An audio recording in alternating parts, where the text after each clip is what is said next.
One scenario you just mentioned in this report, kids as young as 8 years old handcuffed for running with sticks. That boy and a 14-year-old friend put against a wall where they were frisked. They were taken to a police precinct crying, where they were processed for disorderly conduct. Now, before it happened back in 2018, that 8-year-old even said he dreamed of a career as a police officer. It is just one of more than 100 complaints investigated by the Civilian Review Complaint Board between January 2018 and June 2019. The CCRB, an independent agency that looks into misconduct by the NYPD, released its findings in a new report overnight. Now, also in that report, NYPD officers handcuffed, arrested, and pointed guns at young New Yorkers of color for playing, running, sitting on stoops, carrying backpacks, and even high-fiving adults. Now, nearly 65% of 112 complaints involved male, children, and teens of color.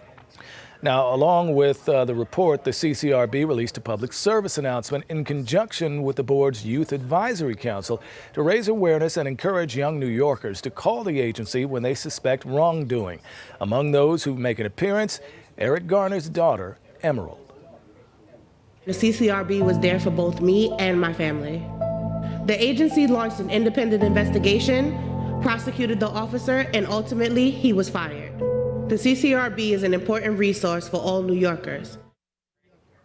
Now, of course, all of this comes as protesters have marched up and down city streets for days, calling for an end to police brutality. The CCRB also says it believes police are working to protect young New Yorkers, but of the 200 or so children under the age of 18 interviewed, only 15% say they're comfortable calling police.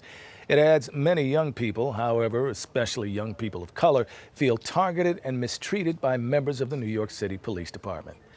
Now, the CCRB recommends the NYPD should train all officers on the differences between policing adults and youth, and there is currently almost no information on how police officers are trained on dealing with young people. Now, we reached out to the NYPD, and we are currently awaiting a response. Live in the newsroom, Craig Treadway, Pix 11 News.